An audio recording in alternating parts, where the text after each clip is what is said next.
DJ's making the music will move you if you give it a chance. The groove is running through me with the power of a high-speed train. I am a receiver from the speaker, message to my brain. So I can play it loud when I feel the beat. The music takes me high. Can you feel it? Are you dancing? Are you dancing? Feel the beat. Take me high. Are you dancing? Are you dancing? When the beat breaks down tonight, I'm gonna leave my doubts behind. Well, the objectives of the programs, as all of you have already enrolled with the purpose, you know what it is. But in a nutshell, we would like to share with you what is competency all about? What are some of the techniques of building a competency framework? What are these, how do you go about even understanding what competencies are in the first place? And then also you need to know, how do you really use them? You know, how as HR folks or as organizational members, how do you use them? How do you integrate it into various other HR systems? Like when it comes to even, you know, is it in org designing? Is it on performance management? Is it on behavioral assessments? Or is it on technical assessments? Or where do we stand in terms of their abilities and knowledge or whatsoever? And also understanding the process of building an assessment center. What are the areas where you can actually institutionalize whatever you design, whatever you actually come up with? One part of it is understanding competencies, designing a competency framework for your organization. Then what? If you don't really put it to use in reality, it's a futile exercise. So on which areas you can use, how you can use, what depth you can do, you can use is what we will be covering in the entire program. And some of you actually, the ask is also same. So the ask might be in bits and pieces for someone or in totality for most of you. So we're glad, and that's the program coverage. So in session 1 today, we'll keep it very open, and I would actually divide this into 2 parts. One is the part of what competencies are, and the other part is about how I would want to share my experience on how did I go about building a competency architecture. I think that's so important. And what is an architecture all about? I'll be very sharing more from a dialogue perspective rather than a presentation. Yeah. Well, I skipped this coverage. What competency dictionary? Do you really need a dictionary? What is it? How do you really measure these competencies? Yeah, that's the coverage. Well, it's what's on the tip of the iceberg. This is actually very, very famous metaphor everybody uses, all of us know, and very often we tend to use the tip of the iceberg. In context to competencies, what does this mean and why do you think people use this metaphor very easily? Anybody? Why do we think we have to use this metaphor? Why can't we use any other metaphor? Yes, go ahead, please. Look, Saturday, all of us want to be off. It will be very boring if you guys are not talking. Our external skills and knowledge are driven by our inner resources. Yes. Anybody else? It correlates in a very nice way and makes understanding of the whole concept quite easy and comparable, like how the iceberg is, what we see, and that much in depth we cannot see. Same for the competencies, like, so we can immediately correlate by the example when we compare to the iceberg. Okay. Well, okay. Of the iceberg is what we see as the knowledge and skill, which is visible to everybody. But there are underlying factors, elements of a personality. If I put it in a professional perspective, so when we work together, what we see, that's the tip of the iceberg. but there are motives, belief system, upbringing, and experiences. These all are under the water. So that's how Correct. we observe. Exactly, exactly, exactly. And they are so hard. They are so hard engraved, right? We spend about 20 years uh, either, shaping ourselves, in terms of our education, in terms of our lives, and then we get in.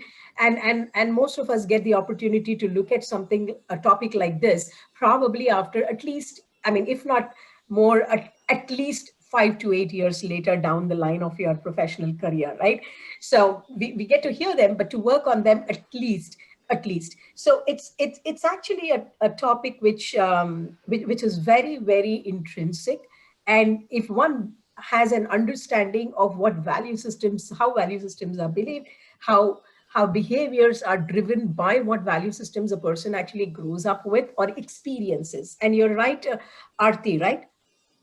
Yeah, Yes, yeah, ma'am. and you're absolutely right, because your experience is also. Now, how hard or easy it is, can we define them, can we change them, how hard or easy it is? And we'll actually keep going on in the discussions around this, right? So that's why most of the people actually use the tip of the iceberg, because what you see is actually the manifestation of what has been your inner self. That's the thinking. Psychologists, industrial psychologists, organizational psychologists, behavioral psychologists have come in here, along with now since we are talking about business, along with business leaders, have come up with saying how, um, you know, how do we really understand the thing that we can't understand, or it is hard to understand? How can we really define something which is very abstract? How can we, when something cannot be defined and something is very abstract, it's extremely difficult to change, because if you know what you don't know, half the job is done. Then you can actually embark on a change pattern, right? On a development pattern, if you ask for. But are competencies only required for development? That's a big question. I mean, for me, always, competencies are not only for development purposes. In many purposes, you can use competencies, and therefore the underlying behavioral patterns. But in the first place, how do I even define? How do I understand what is required, right? Which will make a strong base for seeing all the right things that I want to see, right? Well, it's all about the levels of thinking, if we have to understand, right? It's from a conscious mind. What you see is the conscious mind. Consciously, you act or you react or you behave in a certain way. And unconscious mind is where actually gets into. Most of you are obviously from backgrounds of HR and understand the psychological patterns of people, right? So it's actually what is invisible. And invisible doesn't mean that you can't know. Well, if you spend time with anybody, right, for a few hours, well, you'll get to know what they are saying. But if you spend few days and few months, you'll get to know where they are coming from. Isn't that right? And that's the below the surface and above the surface. When you get to see what when you get to hear what they are saying or see what they're doing, just for a short time, and short time could be, 1 day, 2 days, 10 days, 10 months, 10 years, I don't know. That's like short term relative to the context we are talking about. But understanding why they do a certain thing in a certain way is the real reason of understanding the underlying behaviors. So above the surface is what is visible, but invisible is below. Above is behavior, and the below one is actually the drivers of behavior. It's not, it's not a definition that actually goes in saying, I do this because I believe in this. Now, how strong that belief should be, how are we going to really see? Now, if somebody asks me and says, this is what you're supposed to be believing, but how strong that is supposed to be being. So somebody said that we worked on proficiency levels. That's the depth of the belief or depth of the behavioral understanding, character of the person that needs to be defined. What does it mean, right? Say if everybody says that, strategic thinking, that's a word that really, even I'm supposed to be still getting the spelling right. Yeah, strategic thinking. What does it mean? What does it mean to strategic thinking? Thinking is abstract, it's cognitive, right? It's underlying, it's beneath that entire water base. It's so strong. Thinking. Now, strategic thinking. Now, There is a role who's an individual contributor. You expect them to perform in a context and do only stipulated or prescribed things. And then and also I've seen expectations saying, they need to be a strategic thinking. So what does strategic thinking means to an individual contributor, to a manager, to the president of the company, or to the board members? Right? It's very different. Can we define that? So the entire exercise of a competency architecture is to have, it's like building, I mean, any home that you want to build, right? A civil engineer would come and give you an architecture, an architect would come and give you an architecture, how the building should be looking like. Where should the foundation, where should the windows be, where should the walls be, how many, you need for windows and doors, where are they supposed to be placed, and all of that things, right? So you need to understand an architecture of building a competency framework. If you understand that, it becomes easy for you to define. Okay. So now let's go about in understanding what it is: intrinsic motivators and the extrinsic motivators. So what is very inert in yourself, what cannot be seen, live inside the employees, right? They are the passion, the alignment, the values, they're driven by relationships, right? Driven by experiences they have. It's very abstract. They're very, and they're such, at times they're very contagious because their behavioral patterns, their values and influencers. So in a sense, the behavioral patterns of people also have a great influence on your culture, organization culture. I'm talking in terms of organization because this is where we want to go in. So if we can define what behaviors will build our organization culture is also an important aspect when we want to look at the architecture.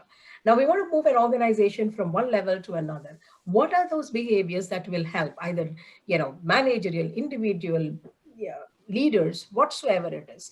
What will that drive the organization to cut those barriers from an orbit? Say you are $100 million company, you want to become a $500 million company. What is that thinking that needs to be changed? What is that acting behaviors that needs to be changed? Now that's part of the behavioral. There is also part of technical. We'll just park that for a moment because the behavioral part is hard to get it. Yeah, if we can actually use more examples, it will help us. The other is extrinsic motivators. They live outside the employee. What motivates them to work, right? It's all about the perks. It's about the salary. I keep talking to some of the current generation that I'm actually working with. Some of them are like, they wanted to really move on. They say, no, I need more money. I'm not looking at retirements. So the motivator for them, if there is a company which takes care of their lifestyle right now, they are very happy about it and they are more kicked about, and it shows in their behaviors. But they're very extrinsic. Now, intrinsic motivation is, I want to live life full. I'm not worried about, about my retirements. Okay. So then it's delivered by the managers or the organization. More important, it is quantitative and required ongoing expenses. Some of them are the motivators which you actually be working on. However, the intrinsic motivators of people, all of us know the Maslow's hierarchy theory, right? We're not going to bring it here, but it's also important to understand Maslow's hierarchical theory, but put it in both as intrinsic and extrinsic motivators. If you actually put that, you'll get to understand what drives the behaviors of people. It's not essential that only intrinsic motivators mean competencies and extrinsic motivators are not required. You have to blend both of them and say what kind of behavioral patterns, what kind of skill sets are required in our company. Now, having said that, let's just give a little time on saying how this entire thing has come up. Initially, early 90s, when you look at it, it was actually IQ determination. It was the MMPI, the personality test. Then itself was like, in the 1940s, earlier, the Stanford Binet test has come in, and then they were only looking at personality tests. And as requirements or challenges of businesses have evolved, and the thinking and motivators of people have been changing, right? The environment has been changing, the socioeconomic environment, the requirements or the drivers or the motivators have been changing. So more and more became essential to unearth what is not seen. They were not able to assess.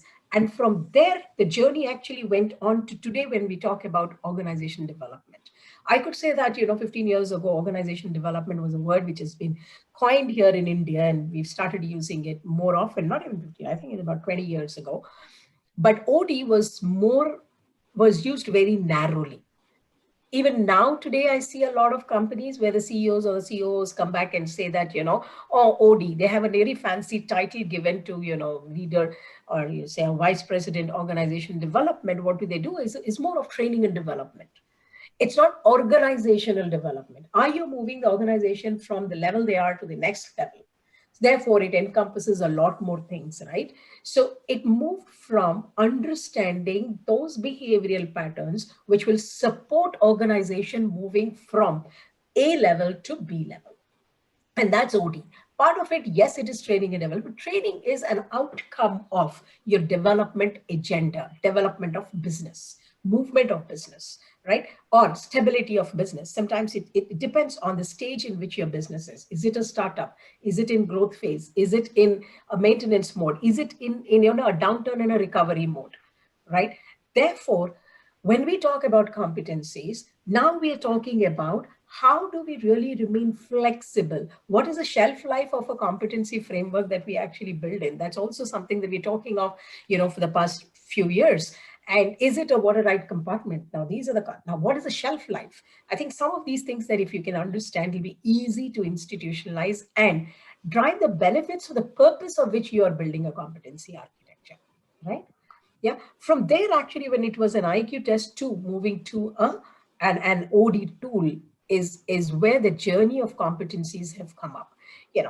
David in McClelland has been really working. He is the first few proponents of, when we actually looked at intelligence and then the personality tests, all of us look at them relative to the job performance and very heavily on manufacturing he used to look at. And then came in when competence, they said it's not just about technical competence or the skill of a workman or a technical work that is required. It could be in any area or it could be technical, not necessarily saying manufacturing, either manufacturing screws or whatever it is, or you make cars, but it's also about how do you manage them. That's also part of a functional consult when you look at functional competencies, right? So as a functional person, if you are an HR head or an HR manager, whatever, that's the level you work on, but you are in the role of managing human resources in your company. What are the competencies that put you into success?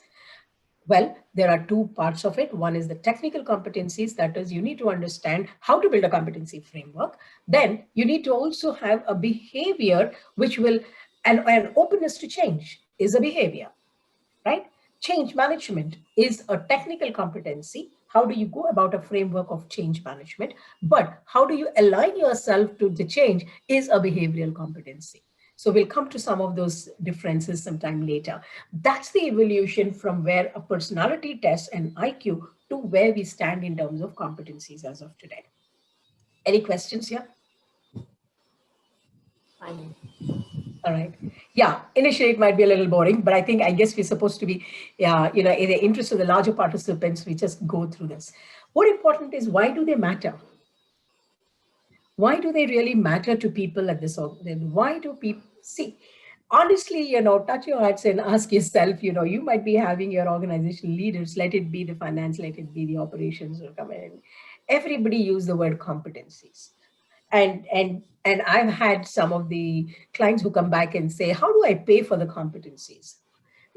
Rather than even saying, how can I even define what competencies are required? So my question back to them is, do you know what competencies you want in your organization? Did you write it to them? And do you know what are differential competencies? How do you differentiate? Then you can say it's easier to say how much I'm going to pay for each of the differential in the competency. So it's as simple as that. We need to do a little of unlearning and keep it as simple as possible so that we can make use of the competency framework that you actually build in. Okay. What are competencies? Why they matter is because, as we saw in the iceberg, well, I can put up for some time. I can do a certain activity because that is most recognizable in my organization, but I can do it n number of times. Well, as I keep repeating and repeating, I'll become a master of it and it becomes a way of life. But is it my natural self? So I would take a longer time to master a behavioral pattern or a certain way of doing things, right? If it is not my inner self, I will take a longer time. If it is my inner self, it is my motivator, it is my trait, it is my attitude, then it comes quite naturally to me. Then the skill that is really required technically, you can learn that much faster. What helps in your assessment centers is how close or far is a person from these intrinsic and underlying characters that you require, traits that you require in a person. And therefore, it comes naturally to them if you give training on that skill, right? For some who is far away from that natural self of whatever you have defined as a skill, will take a little longer time. Unless they change their behavior, then they also know, it's that Zuhari window. They know that they are very hard to change on certain areas. Well, so what do those decisions that you then take is put the right person in the right job. It will also help you there. Therefore, it is important to understand competencies, not just because competencies is a nice phrase, everybody has it, my clients require, my COO requires. It's extremely important to understand why you want to use competence, how you can use it to your advantage. It's not just for development, it is also for identifying the people and putting them in the right place so that, they're not, because of their natural and intrinsic interest, they do better in those areas. It's not that they are not good in whatever they're doing good. They can be much more successful. And therefore, a right assessment center is also very important. But to assess, you need to first define what those competencies are, right? Now, underlying characteristics, let's look at this picture on the screen, the trait motive is actually, the self-concept. What is me? What are the attitudes? What are the values? Now, and then what you see is the skill and knowledge on the outer ring. So the core of the personality, which is very difficult to develop. But if there is a sign up on my development, that's the brain process. And we actually work on cognitive thinking and change management. When you look at developing people, if you know what you don't know, and if you're prepared to learn it, I think the gestation time of moving from where I am to where I want to go actually reduces. So those are the kind of decisions you can facilitate as an HR person. Somebody said that we went to the managers, asked them what skill sets are required, and then asked them to assess. Well, it's a manager who's doing it. Just imagine if the person actually goes and says, what are the null attitudes that you think will be successful for you? Perhaps they come back and say this is required, and then there are different ways of building your competency framework. So we'll come to that. It's more easier there. Well, on the surface, what you see is actually this is the other way of putting the iceberg, right? Core personality is internal, intrinsic, where you have on the surface, and that's very easily developable, is your knowledge and skills. Okay. Well, understanding the iceberg, I just put it up very clearly. It is knowledge, skills, attitudes, and motives. In short, actually, we use knowledge, skills, and attitudes. Motives are, again, yes, you can always use your Maslow's theory or any others, but to keep it simple, if you have knowledge, skills, and attitudes defined as in terms of expectations for success of a role incumbent, an incumbent in a particular role, if we are able to define them in very simple terms as consistently understood by anybody who's in that role, is extremely important for you as an HR person. Now, let me repeat this a little carefully. If we can define the knowledge, skills, and attitudes required in a particular role, right? Now, here I'm talking about a role, okay, or a level, we can talk about that. And in a role, and that description is consistently understood because it's English. If you're putting in English or a vernacular language or a local language, whatever, it's actually needs to be more or less 80% of people need to get the same intent. then your competency framework is good, understood by everybody in terms of what is expected out of me. Where do I stand against this? And then you also as a facilitator will get to be a little comfort zone because everybody now understands what it is. I can assess the scale is stronger. The scale in the sense, the definition of the framework is stronger. And then if you apply a strong framework consistently, then you've got the results, right? Now, underlying our values. Now, values here is a lot more different, big challenge here because there are individual driven values and there are organizational values. Right? Now, do we want to put it as part of our competency framework? Do we want to put it as something separate? These are the questions as an internal organization members that when you're designing your own architecture, you need to be asking yourself. There is nothing right or wrong about it, but as long as you can consistently apply it, then it is perfectly fine. Now, do values form part of competencies? I don't think so. But do they drive the building of competencies? Yes. Right. So when we actually look at how competencies are to be written, and then we can always, debate and say whether this is a value or this is a competency, what do we mean? Yeah. They distinguish excellent performers from average performers. Well, competencies when we have, it doesn't mean that, people are not good at whatever they're doing good. Right? There's one always saying that has changed, right? Two things always I refer to whenever I do these sessions to leadership, especially is when you drive things, we've, at least I can say that I've grown up, I don't know how many of you, but grown up with saying that, no person is perfect, right? We say that. How many of you endorse that? No person is perfect. I do. Who else?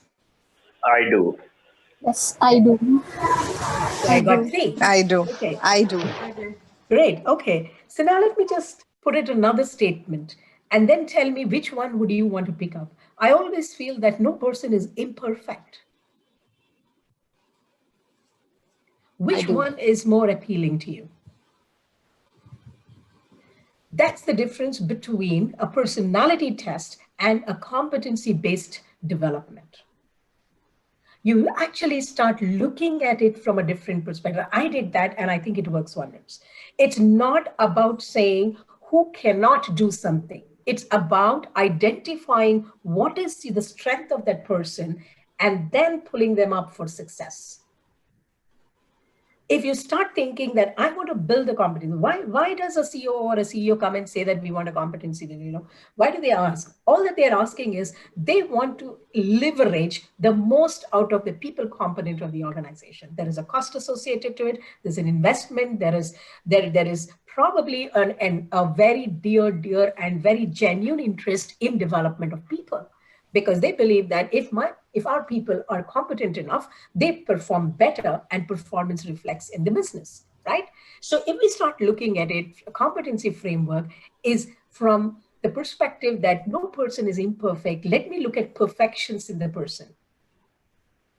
That's when you can actually get a lot more benefit out of this. But if you start looking at, more often the competency frameworks and assessment centers, let me tell you that, initial part of my life when I've actually done assessment centers, I would do it, but really feel I would lose my sleep over some days because somewhere I used to feel that it's an unfair game. As a consultant, you go there and do a 3-day or a day and a half kind of a session, and you're actually stamping someone at a proficiency level. And that has a huge determination of, which roles they're going to be picked up for, what bonuses they're going to be getting in, where do they stand in the organization, your succession planning, potential and all of that goes in there. I used to feel, that's when actually I started, when I've been working as an internal consultant within the organization, I said, let me start looking at assessment centers as a tool that I'm going to use for identifying the best in a person. And this comes in when the purpose of having the competency framework is very clear, is to build business, take it to the next level, take people to the next level. It's not to identify, of course, in the process, you will get to know where you're not doing good and gives you data to put things right or build that part of it, make it nice. But if you can identify the good in people, that's how you're positioning. When you actually finish your competency framework, then in the education part of it, if you start the process itself with this proposition in mind, there will be a lot of positivity and engagement from every organizational member. Else, it's always, half the time, whatever the HR folks propose is looked as a scheme being floated, right? HR ne de diya, oh, we have to follow it, okay? Or, there is something, the typical bell curves that for years people have been living with, say that, this is a fast to just say that how managers can get away. The ops managers goes back and say, look, I want to rate you as a 5. I gave you a rating of 5 on a scale of 1 to 5, but HR has put them into you as a 3 because you have to fit into a bell curve. Well, it's not HR. Bell curve is not HR scheme. It is an organizational scheme. It's an organization process. So I think it's also important job for us as HR folks to position our intent right, because you have a genuine interest of organization development, right? I think that's something very important that we need to do. And when you start your exercise with that, you start looking at the positivity and what this tool can give you. I'm not saying don't look at what the tool is actually not doing for you or some things that can go wrong. You always need to have it back of your mind. Okay. Well, the thinking levels. Now here is actually to understand what are the thinking levels. The thinking levels for a competency, the Iceberg model, when we talk about, this is just to give a perspective. You can look at it at event level. You can look at it as a pattern. You can look at it as a structure. You can look at it as a mental model as well. Now, when we actually say, this is something a little of Gyan, so I leave it to you whether you want to take it or you don't take it. I know you're interested in knowing how to build a competency framework and how to assess. That's important. But as a theoretical framework, if you just say, understand knowledge, skills, and experiences, either I can do or I cannot do it. Either I have or I don't have the experience. Either I know or I don't know. It's much easier, right? Now, if you look at the underlying level, social role values, somebody said that it's the way you actually, your life experiences, your behaviors, your interactions. The more important is in behavior pattern or why people behave or do the way they are doing is basis what reaction they get to an action. And if that action, they are performing consistently and they're consistently getting a reaction, either positive or negative, they tend to reinforce it. We all know the psychological testing methodologies, right? Anything that comes in negative, people tend to drop it and try to change themselves. Well, that has a lot of environmental factors. Now, when you have, a definition of what behavioral expectations are, then the action reaction combination that happens in an organization that's from a culture perspective sets right, because the expectation is understood by everybody. Okay? I just leave it at that. When you actually look, maybe in the following sessions, when you look at how competencies are written and what are, how is it related to the values and how it's related to the social being, I think that will help you a lot more, but just hold on with these thinkings. Self-image traits and motives, they are very underlying. They are, all of these, you can see it at an event level. If there is an action, if there is a reaction, you can see it. If there is, or sometimes you look at patterns, either at individual level or group level. Sometimes we look as consultants when you're actually working across sectors, you tend to look at patterns. What are these patterns? When you do as, as a consultant, when you're actually working on larger things, and therefore you look at, you go to the web, you can find n number of competency frameworks around there. They'll say these are generic frameworks. Now, will that help you? Not, it's your call. And at structural level also, are you a leader? Are you a manager? Are you a individual contributor? Are you a team member? Are you a team manager?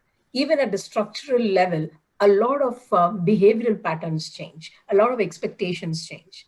Then the mental model level we were talking about, right? The motives and the experiences that you come in with. Well, I'll skip this for now. The difference between competence and competency, it's very simple. Competency and competence. Competency is actually the statement and competence is what you actually have within you, right? Well, David McClelland and Blackbird, very important thing. This is just to give you as a capsule to show you, He talks about knowledge, which relates to information, and it is in the domain of thinking. It's in the domain of, it's a cognitive domain, right? Then there are skills. It relates to the physical domain, how sharp you are, how effectively you can perform a task, right? That's demonstrated, you show it, right? Then the attribute relates to qualitative aspects, personal characteristics and traits. Attributes, we can talk in terms of both attitudes and attributes or characters, right? Your attitude is built basis certain characters in you. Well, it actually shows and reflects on performance of tasks. That's outstanding. He says, if you have a high level of knowledge as required for the role, if you are skillful and you have the right attitude, it is said that there could be outstanding performance. This is what he tried to study over, I think about 1.5 lakh organizations across he studied in. He was also a personality, study and researcher. And he tried to put up these, he's more into neurolinguistic as well as, neurosciences. And he comes back and says how the thinking happens at the cognitive level. And how does the psychomotor responses work? That's actually the skill levels work. The thinking and the action, does it have any relationship? So those are the kind of things that he did it. And then he came up with this model saying if the knowledge in the cognitive domain is understood, he knows what the job entails and also has the knowledge about the job, has the skill and has the right attitude, it reflected in outstanding performance. He's not talking about just average performance or good performance. He always said that if the attitude, then he tried to break them up also. He actually also studied in combinations. But this is an interesting study, actually. Maybe I can put up sometime in the next thing. I don't have it here on this laptop. Otherwise, I can send it to you. There is an interesting study where he actually broke these capsules and also started working in relationship, where there is very skillful workers, right attitude, but no knowledge is not to the level of high expectancy. So what does it mean? I'm an HR manager. I'm very skillful at the work. I'm very committed, passionate about the job, but I don't have the knowledge. I work on compensation benefits. I don't understand a global framework of compensation. And therefore, I'm not able to deliver to what the, say, perhaps the strategic thinking that happens at a CXO level. I'm not able to align. So that's the knowledge expectation. That's the thinking expectation. Am I making sense here? Yeah. So that's what he was talking about. And then he also studied and said, extremely good, understands all of the global frameworks, very skillful, but doesn't have the heart in its place. He just doesn't like to do compensation. He's more of an engagement person. And therefore, there have been seen probably a lot of errors in his delivery. Right? When his attitude and attribute has been checked and put in an engagement role, so he has his ability to cognitive thinking was very high, and therefore because the interest lies in there, his learning doubled up faster, and he became more skillful and demonstrated outstanding performance. That's how organizations came back and said, if you define competencies as knowledge, skills, and attitudes required, and explain to people what is required, and you drive your entire selection process, your development process, your allocation process of human resources, right person to the right job, and your potential assessments, whom do you make your next leader, whom do you make your next person to step into that role? Well, they have seen success stories. Well, even after doing all of this, if you goof up on the right way of doing the assessment itself, right, then the whole thing is gone because you've used a wrong table or a chair to sit on. Therefore, it's extremely important. One is the definition, and then how do you use them, all right? Well, generic competencies, this is what actually generally pick up. All of us hear them. They are achievement orientation, analytical thinking, conceptual thinking, very high. Well, defectiveness, flexibility, impact influence, information seeking. Now, if I just say someone, these are the competencies that they actually table and just give as labels. Achievement orientation. Now, what is it? Generic competency. So what does it mean? What comes to your mind when you, any of them? I think it's there on your screen. Anybody, just pick up one and can you just share what it means to you as a competency?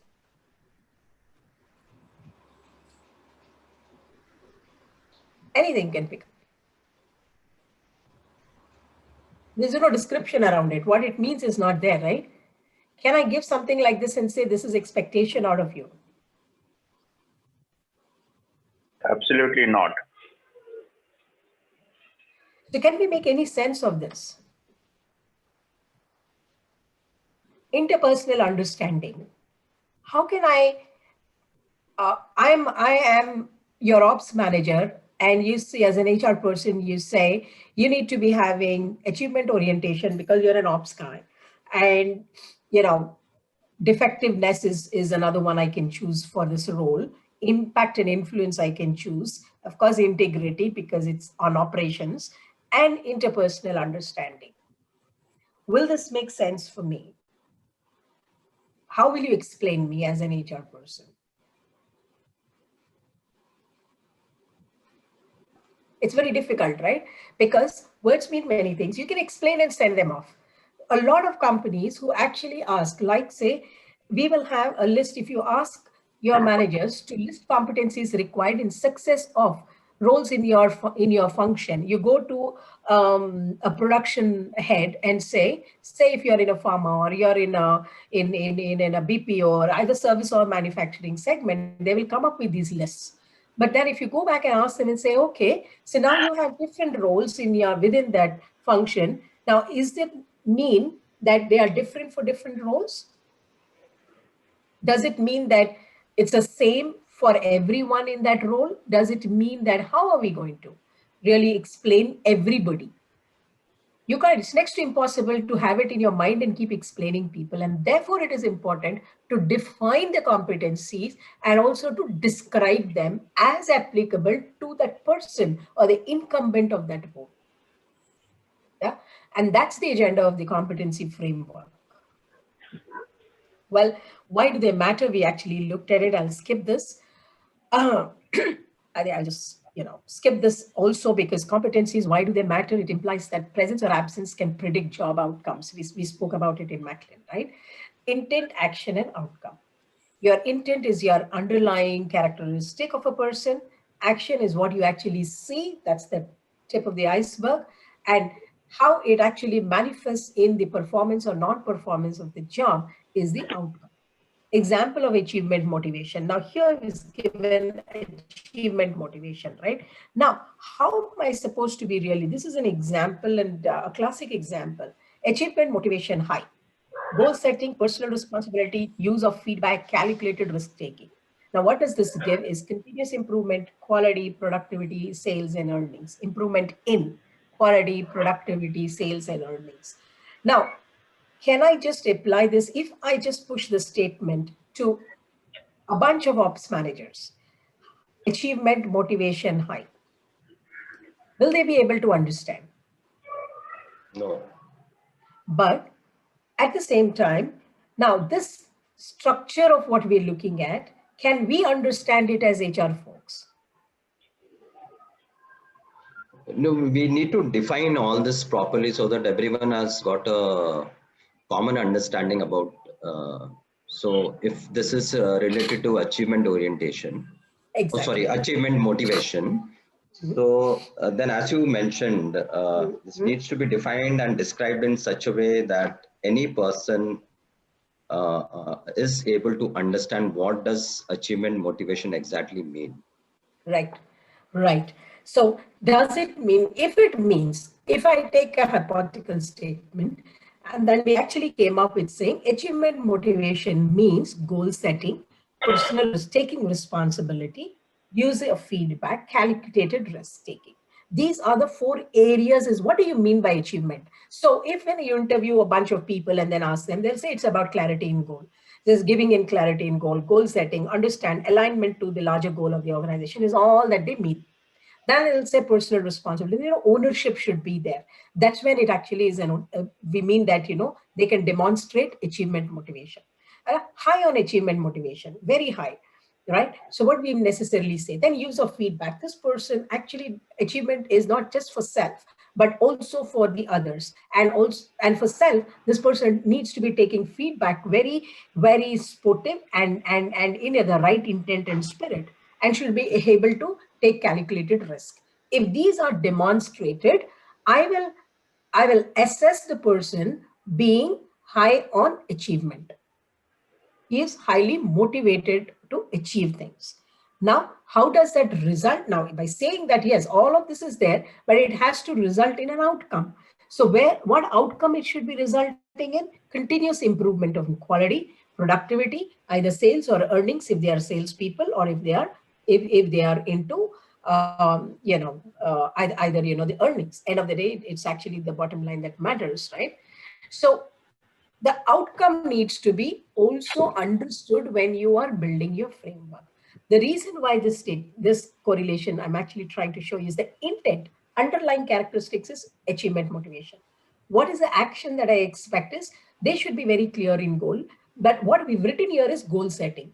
Goals, by just doing goal setting has no meaning. So I have to describe what it means. Now, achievement motivation is it only goal setting, or it is goal alignment, or is it goal clarity, or it is all of these? Now, all of these at what level? There's an individual contributor, there is a team manager, there is a head of operations, then there is a president operations. Does it mean same to everybody? It doesn't mean, right? It means different. So therefore, defining those proficiency levels, somebody said we also defined proficiency levels. And therefore, you go to the next level to define the proficiency levels. But what it gives you ultimately is continuous improvement in quality. So you actually check if there is goal setting, there people take personal responsibility. So these are the kind of expectations that people have. Like somebody said, we went to the organizational members and asked them what are the competencies required in success of this role. So this is exactly how we go. When we look at building competency framework, that's when it will be very easy for you to align this thinking to how the framework should be built. So you actually built it backwards. I'll come to that. Well, let me just building a competency framework and a dictionary, right? Now, what is that agenda you want? When do we build a framework and when do we build a dictionary? Dictionaries are typically built by consultants or people like me over years who've been working out and keep putting in data every places. Researchers build dictionaries. Now, do you want to build a dictionary, or for some use of yours, I don't know whether it is for your purpose of research or for your own knowledge and gathering of information, or is it an assignment that you're supposed to be doing to build a dictionary? I don't know. There is a methodology to build a competency dictionary. There is a methodology to build a competency framework for use within your own organization, right? As a consultant, I build a framework, I execute it across sectors, and I get to understand the variances, and therefore that entire information becomes a dictionary. So whenever I actually start, that becomes my, it's like any other dictionary, right? A ready reckoner.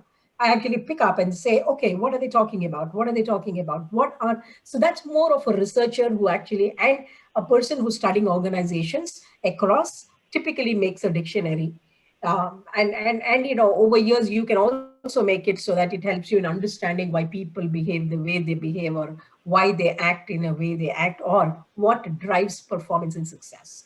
That's the purpose of building a dictionary. Consultants build dictionaries because it's easier for them when they have information basis the dynamics in the sector and levels, proficiency levels. So that's how even they make a dictionary. I have a dictionary for myself because over 20 years, I've been working, and then I keep plugging and putting them in one place and then start making and more from an understanding and study perspective.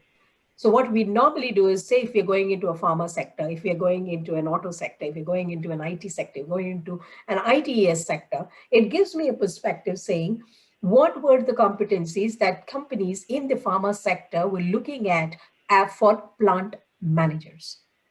What are they looking at as competencies of leaders, right? Leader is a leader, could be an ops leader, could be an HR leader, could be whatever, right? But as leadership behavioral competencies, managerial behavioral competencies. Then I also have a dictionary which actually talks about technical.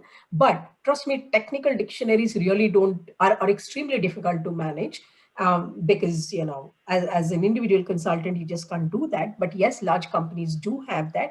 If you go to SHL, if you go to Mercer, if you go to Hewitt, also Hewitt sometimes doesn't.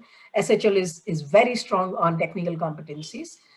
They have a huge dictionary and a tool. So what they necessarily do is they pick up from the dictionary and say, okay, you are into manufacturing, auto sector, technical, because the roles are similarly the same, and then they customize it for you. The fact that they come and ask you questions is basis the dictionary. So if you want to build a dictionary, there is a methodology. But I understand most of you are practicing professionals within your organizations. You wanted to understand how to build a framework for your own company, right?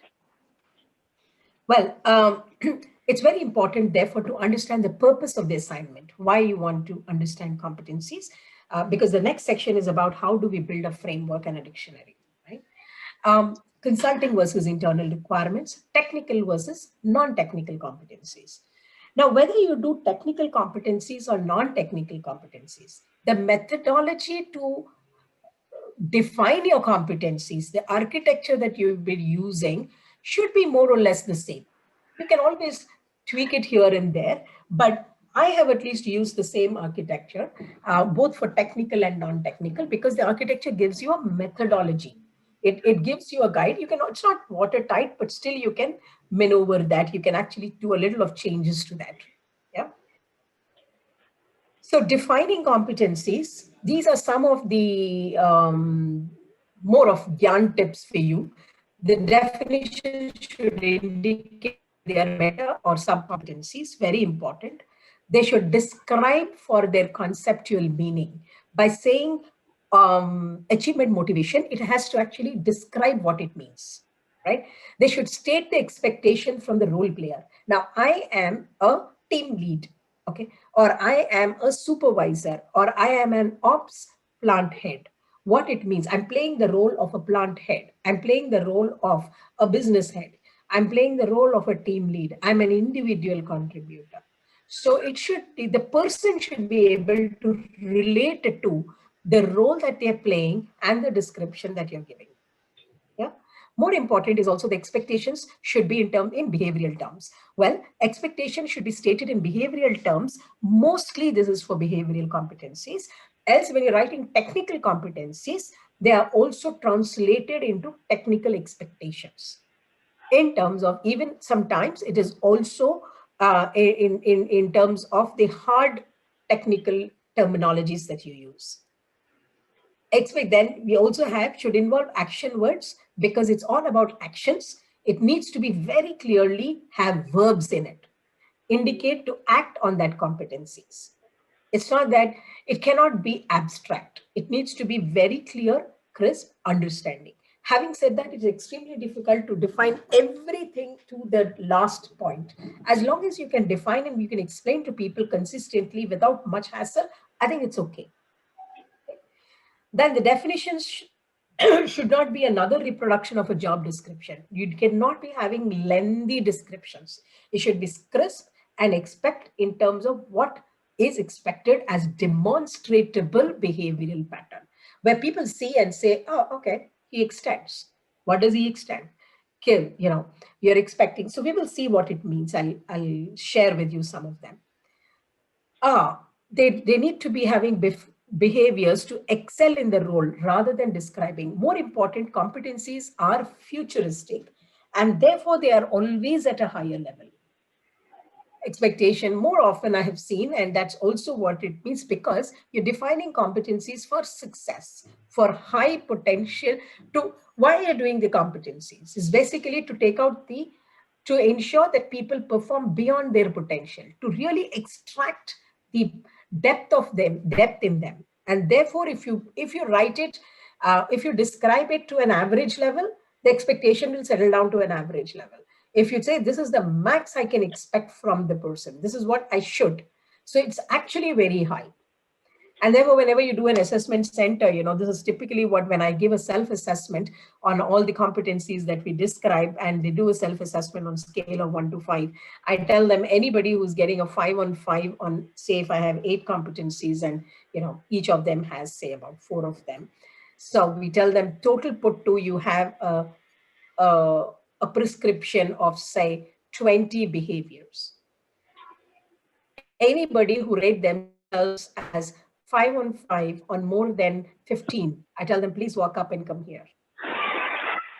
Because the way we define competencies is to such a high level that anybody who is a 5 on 5 is your high potential on the right topmost box of your 9 into 9. Yeah. Or your high potential performance, they are the people who will be on the extreme right top. It's extreme. So that should be the intensity of your descriptions. It should be very hard for people, right? Because from that, you're going to pick up your potential. You're going to pick up the people who are going to make a difference in the business. And you want, it's like, moving your organization from one level to another. And therefore, expectations are not, you're doing very good job right now, right? The company is doing very well right now. If they continue to remain there. The challenges are extremely different, very different than what you are today. And therefore your definitions or expectations, the descriptions that you give, should be at a futuristic level. Basically, if you are building a competency framework, you have to define the period also you wanting to, the validity of the competency. Say sometimes, organizations do it for 3 years. In service segment, typically, they'll say that our organization growth focus is 3 to 5 years. Beyond that, I really can't say now. But if you look at a manufacturing, if you look at a more stable organization, HUL, when I built the competencies for the companies that I worked in earlier, it was reviewed by a consortium, which had Leena Nair also, and HUL chairman, ex-chairman was our chairman. And he actually came back and said, really look at futuristic competencies. So I said, then we will never have people who are high potential. He said, exactly. If I want to build in the company, move it from a 500 million to $1 billion, it's a huge shift in the way the business should be run. And if my expectations from the people who are current incumbents, if I assess them, and if all of them are already there, then I should have been a $1 billion company by now. Right? I am not there. Right? That's breakthrough. So there is a huge little differences in how you actually define what it is and to what extent. It doesn't mean that you have to be very harsh that nobody gets a 5. That's not the point. The point is that don't be as lenient also. Don't be so stringent, but you need to be realistic. And how do you get to define those realistic competencies? What is expected out of you? So you typically fast forward them. And then, I'll come to you how you do that. So they should keep skill levels, benchmark proficiencies and standards in perspective to enable fundamental differential from one level to another. Fundamentally, it should actually give the difference between the role of the managed and the managed, the leader and the managed. Else, if you can't, by looking at the definition itself, you should be able to say that, wow, this is very different because from level A to level B, there is a huge jump. It should not be easy. There should be fundamental differentiation because this is not, therefore your job architecture also determines this. Don't get carried away by the job architecture. Group the jobs, which are like, you want at least 3 levels or 4 levels. There are different ways that they look at it. Some companies, there is a way of looking at as, somebody who's an entry level and then you say experienced expert, right? Or you talk about, experienced expert, or you say that proficiency levels, you want to map and use it to your own company, within your own company. You might want to say that this is team leads, this is managers, this is first level leaders, these are executive leaders. You can also do that. In a sense, that's also a proficiency level. So there are different models that you can use. Whatever suits you, my recommendation would be what works for you to implement is what you need to be looking at it. There is nothing wrong in having, trained, experienced, and expert. absolutely nothing wrong. But who are you going to put under trade? Who are you going to put under expert? Who are you going to put under experience is also a question. So in most of the companies that I worked, what I did is I've actually looked at the levels, group them. There is no, typically when you automate, your SAP or your PeopleSoft actually calls you and says, you have a job family, you have a group of roles, right? Whatever they do, they are individual contributors, right? So if I'm doing behavioral competencies, I would keep that aside. And I would say that leads, because team leads, anybody who's leading a team, right? But then a manager also leads a team. Then I have all managers, could be senior manager, junior manager, a manager 1, manager 2, manager 3, I don't know. But we can actually put all of them there. Now, it's your call whether you want to, again, draw within that another line. It's the way you can implement it. Okay, but there should be a fundamental differentiation from one level to another. If it's marginal or slight incremental, I don't think you should take another level.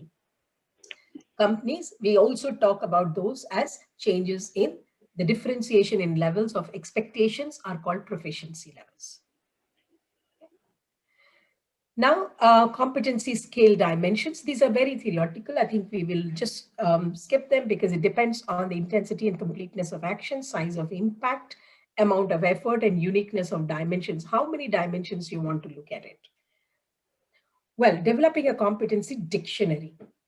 Well, I would like to share with you how to build a competency framework in the next session, because I don't have it right now with me. There was very short time notice, but I promise I would want to share with you. I'll work out with Anupama on a session where I can walk you through a complete design of a competency framework, how I have gone across to it. But I will also explain you how theoretically I can do it, but I will also share with you the entire look and feel of that, so you can connect to it better.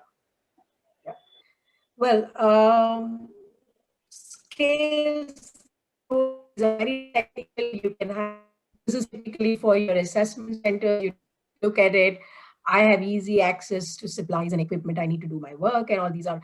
You can use a Likert scale. You can use a 5-point scale. You can use a 3-point scale. You can use a 4-point scale. I have normally used a 4-point scale because in competencies, I have seen that when we use a 3 or a 5, there is a central tendency issue there. So the managers or the reporting managers, if they're doing assessment or self-assessment, it forces the person to really look at the action and say where am I, rather than getting into a central tendency. More often, I was always a big proponent of an even number than 3 or a 5-point scale. Else, it's also okay in an assessment center typically to use a 10-point scale, because it gives you a larger window to assess them. It's unfair to give a 3-point scale or a 5-point scale. It's extremely difficult to, if you have 25 people to do an assessment center or 30 people to assess, if you have a larger window, you can look at the subtle differences also.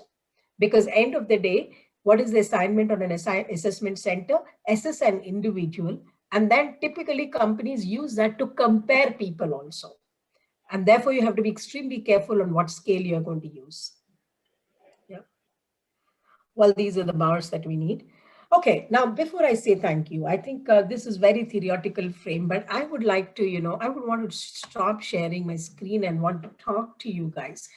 I think it's important to understand how to build a competency framework. I will share the presentation with you. I don't have it now.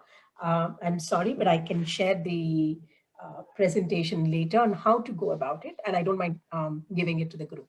So typically, before you embark on designing a competency framework, there are 4 key steps that you can look at. One is, I wish I had the presentation. It would be very easy for you, but I will send it to you. You can actually put up together your thoughts, especially to, there is a team who's sitting here who's actually wanting to build a competency framework right away. I will share it with you. That's who I think, who's the one who said who's actually making a competency framework in their organization? Venkat. Yeah, Venkat. Yeah. Oh, that's your team member, right? Great. Venkat and Lavanya, yeah.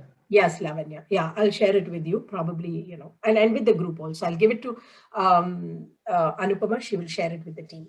So the way you actually go about is there are 4 things that we do. Okay. So if we just take a behavioral competency, so let me take behavioral competencies. Technical competencies, we'll take it a little later. So let me do a quick time check. We're 12:30. We have another hour more, so we can actually go through it. So what I do is I normally ask, there is first is a data and purpose definition stage. So the purpose of competency framework is what you define, right? The purpose of this competency framework is to enable the organization define competencies required for the organization, which is larger in size, both in terms of revenue, coverage, all of that, much larger than what it is now, right? So if you are in a growth phase organization, or you say, I want to define competencies that will build success. So I'll take you through a company which I done. So here is a company which had about 6,000 people. It was in the ITES space, and they were making about 250, 300 million then. So this is way back. It's an easier way to explain you.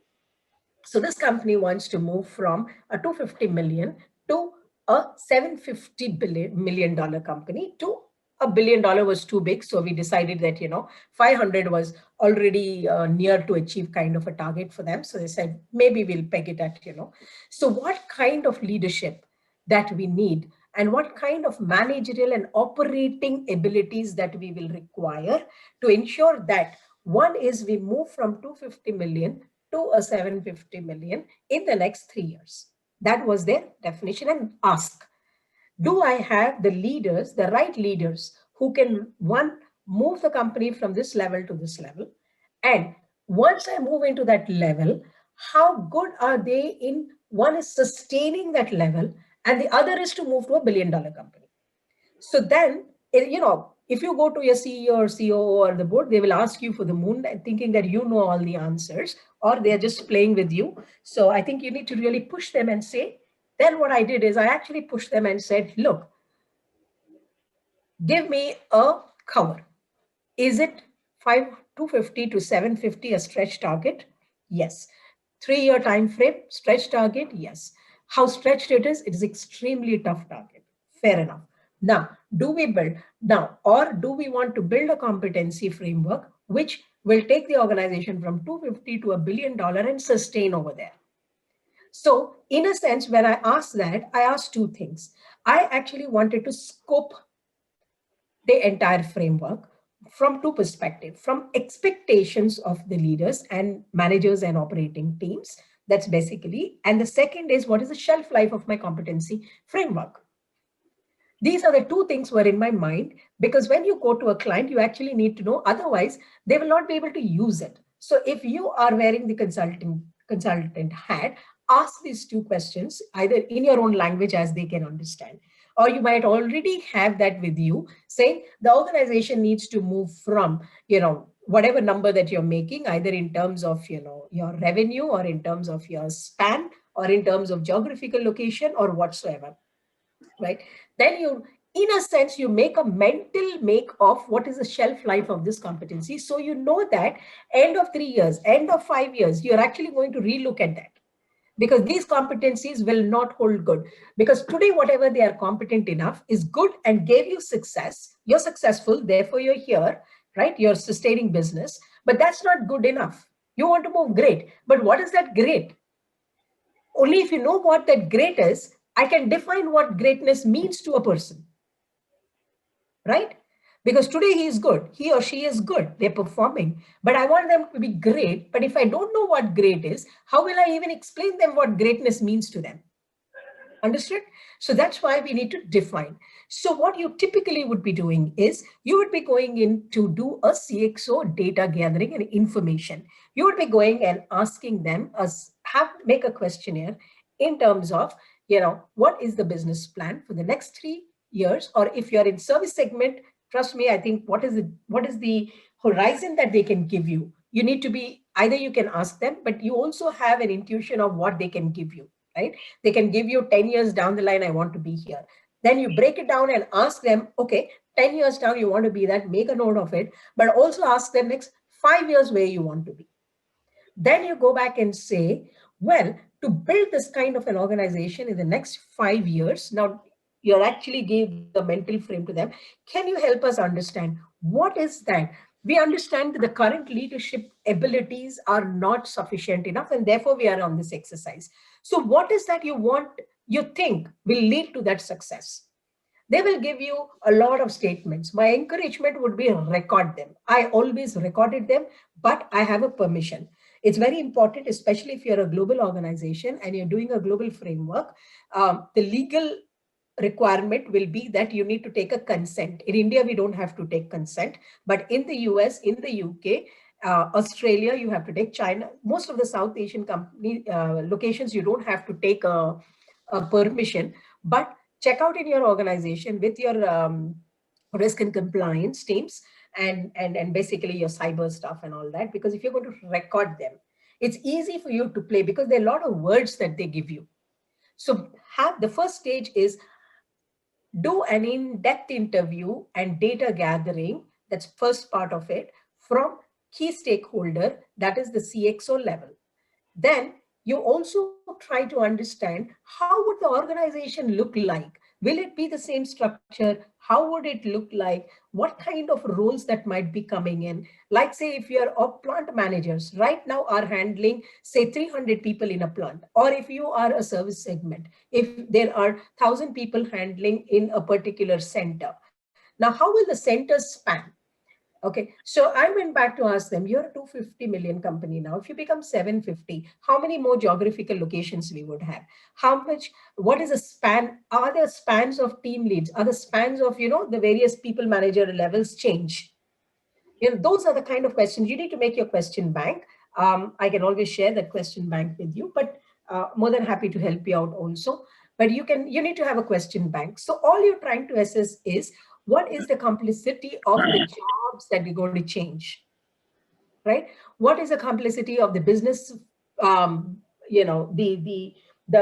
the business platform is going to change. Basically, you're talking about the landscape of the business, which countries are you in, what more plants you would have, geographic location, size of the plants, size of the units, size of the people that they go to manage. What is that going to be different than what it is now? And trust me, it's very difficult to get these answers because they themselves also don't have. So you also need to be doing some kind of homework and say, if this company is a $750 million company versus what it is 250 today, now I'm working in 6 locations, I'm only in international business, maybe I want to go into, this kind of strategic thinking happens. You need to know them, because if the organization has to be moving to a different line of business in next 5 years, I'm taking because the scope we've taken 5 years, right? They'll be moving to a different, you need to have all of those because expectations from people will be according to this, right? So then you go back and ask the next level also. Say you have to enroll the next level, that is the next to the CXO level. It's very important. And then you go there and ask them, well, there is a kind of, we know the organization is moving forward and we are on fast growth mode. Then we went to the next level, that is the business heads, each of the country heads, each of the center heads, and said, look, for 2 purposes. One is, how do you see the organization? What are some of the challenges you see in the organization? Because you need to build abilities to handle those challenges. Then you ask them, say, how do you see your role, moving forward? How will your role span out? Then they will also give you all the information. So you are trying to, in a first instant, trying to create a picture of the organization that you want to build in. Then the next step goes, so you get a lot of, text. Once you have that, that's really the first stage. Because you are going to describe competencies expected to move the organization from point A to point B. So you need to have some kind of more of clarity in terms of where the organization is going, because where it stands today, you know it. Then you're going to the next level saying, okay, so what do you think people have to be doing differently? Whatever the way they are performing today, the way they are behaving today, the way they are managing today, right? The way they have their understanding today, is it sufficient enough? Trust me, they will say not sufficient. Say, okay, the next, what do you think it should be? Then take those roles that they are talking. How do you think the role of a center head would be manifesting 5 years down the line? How do you think the role of a team lead would be manifesting 5 years down the line? How do you think the role of a president, will it still remain? Do you think that, he'll be handling, right now, if the president is handling $250 million and is only international business, or is only one single product or multiple products? Right now, we get into a different lines of businesses. We take domestic, like say you're in the insurance sector, right? So you have alignment to global organizations. There are acquisitions which happen during the phase of these 5 years. There might be mergers, demergers, acquisitions happening. So all that information you need to be having in your mind. You will not be getting it, but what kind of knowledge that you need to have in that role, you will actually be plugging there. Strategic thinking. What strategic thinking will mean for, say, in your insurance sector, for a center head, for a geography head, right? The strategic thinking as of today, what do you think? Where do they stand? They will give you. Now, will that be sufficient enough? They'll say no. So then what do you think they should be having? So this is the information gathering. Mind you, you're a facilitator to define those competencies. You cannot define them all by yourself because it will not be acceptable to them. The moment you ask them and start putting up, of course, you're going to change the terminology. You're going to put a lot more strength into it. But when you build the competencies, you need to have this data. So second level interviews, just imagine I have interviewed at least 1,000 people there across the globe. Then you go back and look at the role incumbents, every center head, then every account manager. You will pick up sample people. So you have your job architecture right now, your levels and all of that stuff. You need to make a sampling of people whom you're going to seek information from. While you're doing this, you do two things. One is you have enrolled people in the thinking. They know that something like this is coming up, and they are also part of building the competency framework. Therefore, embarking on that change management will also be easy. Yeah, you have some question? Yes, somebody has some question? Okay, so I'll just move ahead. So the second level is really about data collection from people who are actual role incumbents. Now here it doesn't matter whether they are managers, they are presidents, they are whoever it is, across the roles that you want to build competency framework for, touch them as a sample. Okay? But then you'll get thousands of lines, thousands and thousands of lines, right? You're recording and you're writing them. Once you write them, then the third phase is really about data compilation. Then the way we go about it is we start grouping text or expectations that sound similar. This is all about strategic thinking. This is all about communication. This is all about collaboration. This is all about delivering, positive outcomes, or basically this is all about driving productivity. Okay, so you actually put them up together. And so those are nothing but themes that come up. When you have thousands and thousands of inputs with you, you group them up to get some themes. Are you there with me? So once you get those themes, then you'll get to understand, say, this is all about communication. And then you'll get to know what are they expecting out of, say, working in collaboration or strategic thinking. What are people generally saying strategic thinking means to a president up to the level of, say, a team lead? What are they expecting? So one level is when you took the data, you took it like this. And when you're actually analyzing the data, you're analyzing both horizontally and vertically. You put them into themes. Once you have the themes, that theme, you just group all that data. Then no, this applies to a team lead, because then you ask questions. How much of space of strategic thinking that you have? What is that you will give? You tend to reiterate, and that's where your competence of building a competency framework comes in. They've done their job in giving their ask. Then you'll have to filter that, analyze that data, put it into context, and start describing them. That's how you have information with you to describe. You can take that from the net also, but it won't really help you in institutionalizing. I felt that the competency framework that we built from within the organization was much, much more acceptable, and we could see change than competency framework, which is just picked up and pushed onto them. So when we do that third level of data compilation, then you push it back to a group, identify a group who can be part of your competency review. So take a group of people from among the organization, and mind you, if you have it is better if you have people across levels. Give it back to them and say, you need to have two sets of people for your competency framework building. One is an executive sponsor team, then the other is your workhorse. Workhorse, I mean to say, people who can actually go into those descriptions and start looking at it, give you feedback, tell whether it is making sense or not. From among the people who gave you inputs only, you can choose those who are very much interested in this exercise. I often also include people in such committees, review committees, and information, and basically their support committee. I often choose people, though 80% I would have people who are wanting this kind of framework, and 20% of people who are completely against this. Because these are the people who will derail your process. If you have them, they are complete, because they don't understand. If you put them in right from the beginning at an understanding level, they become your champions later for institutionalizing. So what I did then is I created these two teams. I had the COO as the executive sponsor. When they came back and asked me, we need a competency framework, we need to build this, I said, I went straight to COO and CEO. I said, who among you are going to be my sponsor?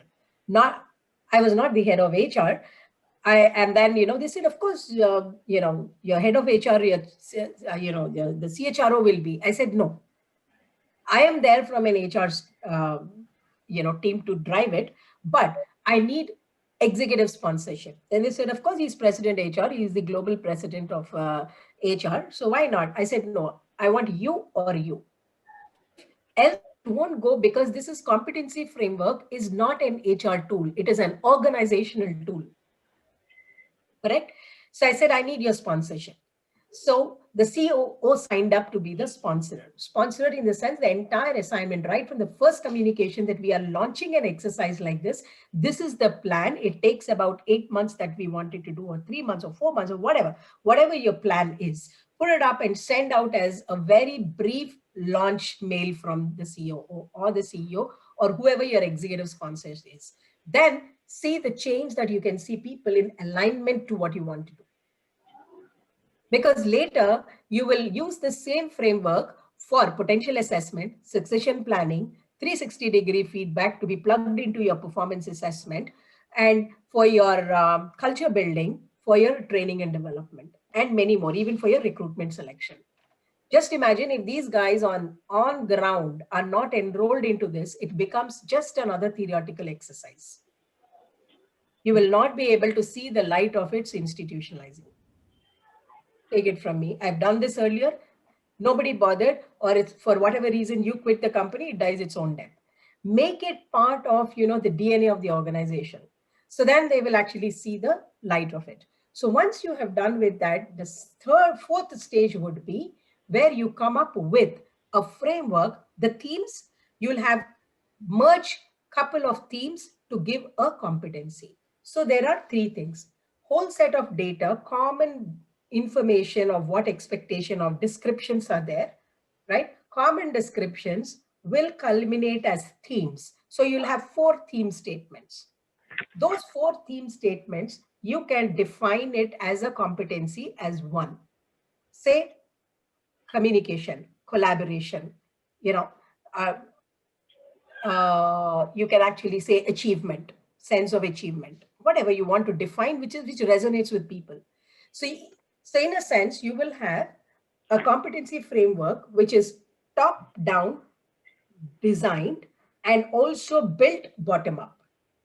Top down is because you've asked the CEOs where the business is going to go, what are the expectations from our people, in terms of demonstrable behavioral patterns. So, and then you went down to each of the roles that might be looking very different. That's the top down. Then bottom up is when you had all the data with you, you took the data bottom line, then you gathered and you did the analyzing of data in a way that you get some themes, and out of the themes, you get a competency.